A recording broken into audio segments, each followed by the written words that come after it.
Hello and welcome to my channel. I'm Tiffany, a retired librarian turned homeschool mom, and in this video we're going to look at Hocus Pocus, the 1993 Disney movie starring Bette Midler, and let's bring up the rest of the cast. Sarah Jessica Parker, Kathy, I'm going to mispronounce her last name, Najimy, and let's see who else. We're not going to go into the sequel. We'll deal with that later. This came out in 1993. Let's see. We're going to actually... I know Devon Sawa was in this film originally. Let's see if I can... Yeah. So, the three women I just mentioned are the Sanderson sisters, and then the other main characters are Thora Birch, who is Danny Dennison, her brother Omiri Kaz, who's can't pronounce his last name, and then Vanessa Shaw. And the other major characters, let me see if I can find the voice of the voice of the cat is the teenage, no, actually, yes. Sean Murray is, interesting. Sorry, just popped up his face. The guy who played Zachary Binks was in NCIS, which I used to watch. I thought it was Devon Sawa. Apparently, I'm very, very wrong. The voice was a guy by the name of Jason Christopher Marson.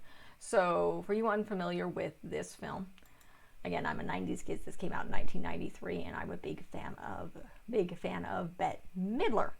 I may cover Beaches here. That's more of an adult film. But, and I don't think she's done anything else that's remotely meant for children besides this, and apparently the sequel.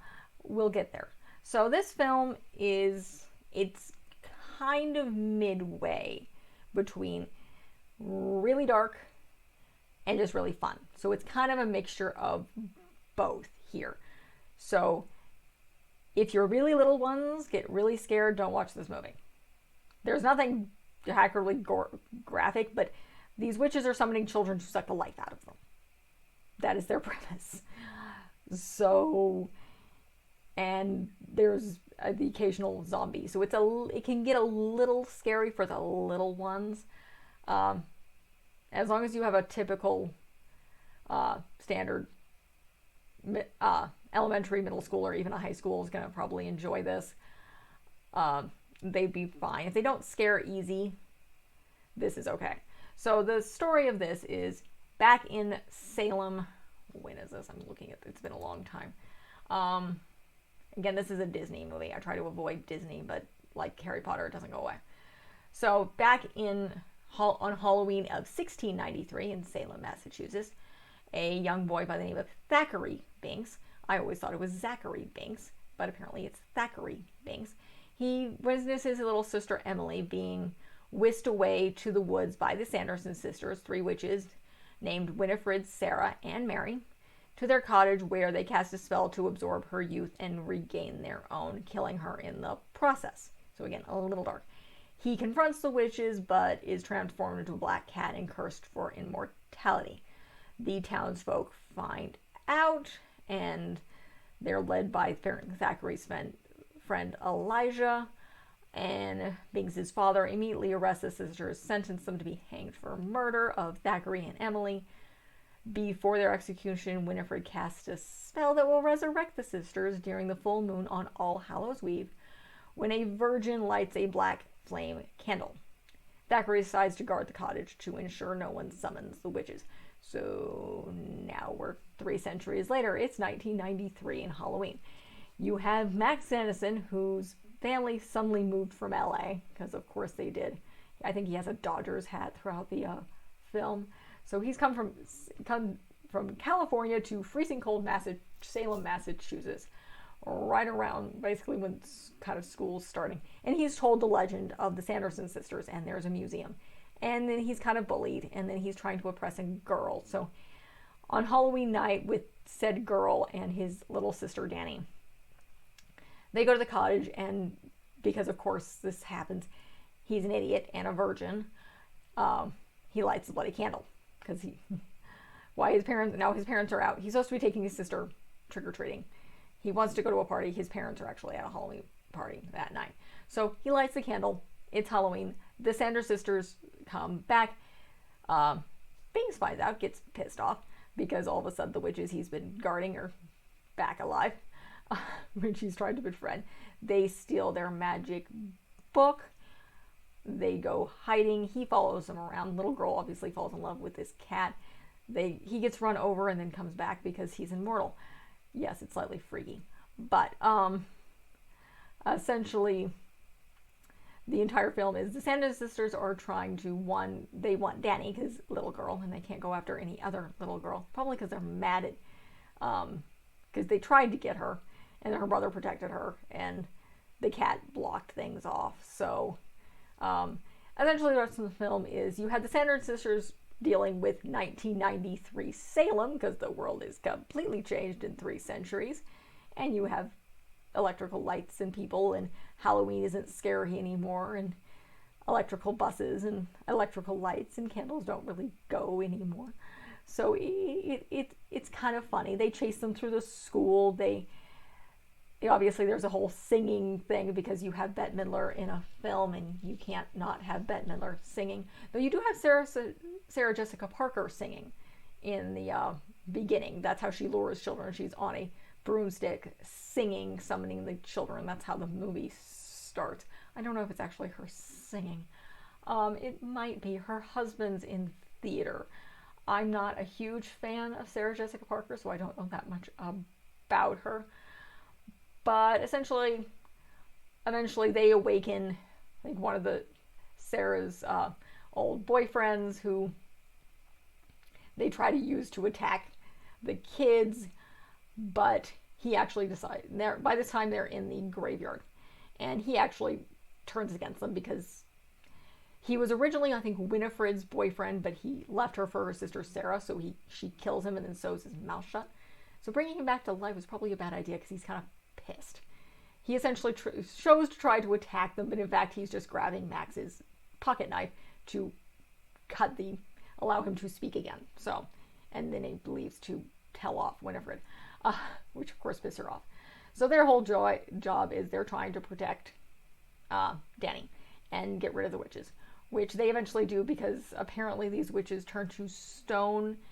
I don't know whether it's the sunlight or them touching holy ground. I think part of it's sunlight. Winifred turns to stone when she's brought down and she touches holy ground, therefore turns to stone. And then the other ones burst when they get hit by the sun. No, that makes no sense at all, because in not all vampire lore, but modern vampire lore, apparently some vampires turn to dust when they hit sunlight. That's an Anne Rice thing, or possibly further than that. It's not the original Dracula thing. I do a whole video on that. And then of course the holy ground turning to stone thing, which is another strange thing. I've never heard of witches turning to stone. Mainly you just kind of throw water on them and they melt, or you drown them. That was one of the things they did back when, around Salem time, or they just hung them, which is what they do in the film, because that was pretty common in Salem. No, they were not burned at the stake, at least not in the colonial U.S. They hung them. In Salem, the person who died, pretty much everybody was hung, died in prison, or was released, or Giles Corey was pressed to death when they were trying to do a confession. But that's the actual history, not the fictional story. But that's kind of how the film ends. It's kind of an action, funny film where you have the Sanderson sisters, who were from original ancient 1600s Salem, trying to deal with 1990s Salem, which is actually, I think, a decent-sized city these days. But I could be wrong. It's on my list of places I want to visit. So, the history is completely lost on this film, and that's kind of the point. So, and the entire point is you're trying to keep this kid safe and get rid of these witches. And then, of course, the other big thing is the witches are dead. So Thackeray Banks, you see his ghost, because basically the cat's gone. And Danny's like, why isn't he waking up? It's like, I'm free. I can go home now. I can join my family in heaven, essentially. And you hear her being called by his sister Emily, and he leaves. So I was tightly shocked. I didn't realize the actor who played him was in NCIS. He aged decently, but beside the point. But that's it. It's kind of, I wouldn't show it to real little kids. It might freak them out. This was, how old was I when I would have seen this? 93. Yeah, I was probably close to middle school, because trying to think my age here. I was like 11 in 95, so yeah, I was late elementary. I don't think this really scared me, and I was easily scared at that time period, so I still don't like horror, which is the reason you won't really get a lot of horror here. So this didn't actually scare me all that much. Again, I don't know if this actually showed in theaters. Let's see, that's the plot. There's the cast. Let's see. Filming. Yeah, it certainly wasn't. Yeah, it was shot in California, because they're certainly not going to. Some scenes were apparently filmed in both Salem and Marblehead, Massachusetts, during 2 weeks of filming of principal cast. Okay, interesting. Yeah, they used Pioneer Village as a recreation of early Salem, because, yeah, and then they included the old Burial Hill in Marblehead. So, because the original Burial Hill, I think, has things on it these days. So let's see, was it actually released in theaters? Yeah. It was not a critical or commercial success upon release, possibly losing Disney around $6.5 million during its theatrical run. It made most of its airings on Disney Channel. So, and something that was formerly ABC Family. So that's where it earned money. Similar to, if you see my Wizard of Oz reviews, that tanked originally, and it earned back a bunch of its money on the newly made television, which didn't exist when it came out. But yeah, it was released on VHS in '94, and yeah, it was re-released on VHS and DVD in 2002. Now, on to the strange thing that's coming up in 2022. So I did a brief look, and I'm going to jump over here to the IMDb page for this very, very strange thing. Hocus Pocus 2. I don't know how I feel about this. So what I can find here, the three main stars are still Sarah Jessica Parker, Kathy Nemgini, I'm mispronouncing that, sorry, and of course Bette Midler. It's not giving me anybody else. So it should be very, very, very strange. I have a hard time seeing Sarah Jessica Parker and Bette Midler being able to work together now, because Parker is when this film came out, she was early in her career. Bette Midler was the 90s. Bette Midler was still doing pretty good. And she was a well-known headliner in music. And I'm guessing, at least to an extent, these women are both kind of divas. I've heard Sarah Jessica Parker is a bit of a diva. I'm not particularly fond of her. Her husband's okay, if you're not familiar with who he is. And why can't I remember his name? I've seen him in two things, Ferris Bueller's Day Off and The Producers, the modern musical. So I'm going to do a quick check into her so I can remember her husband's name here. Because as far as I know, she's still, in fact, married to him. Full blow. Who the heck is she married to? And why can't I remember his name? Matthew Broderick. far as I know, she's still married to him. Yeah. So, but yeah, she hadn't been she wasn't a huge actress because, yeah, she'd done a couple of things. And then this is actually her second film with Bette Midler. She's in The First Wives Club, which is a movie I immensely enjoy, but I will not review here because, again, it's The First Wives Club. It's very adult. It's a very adult film. It's a very good film, but, and again, I adore Bette Midler, but they pay almost opposite each other in that film. So, the second one should be interesting. The premise looks really stupid, though. For what I'm getting from IMDb, essentially, 3 young women accidentally bring back the Sanderson cisterns to modern-day Salem, and they must figure out how to stop the child-hungry witches from wreaking havoc on the world. So let's just throw 3 women doing the exact same thing that happened in the last film and explain why the 2 sisters that pretty much exploded and Winifred turned to stone can be reawakened this time. Yeah, it makes no sense.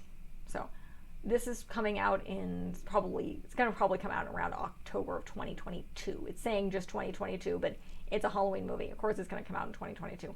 Why they're remaking it since the first one originally tanked, I don't know. It's probably going to come out on Disney Plus.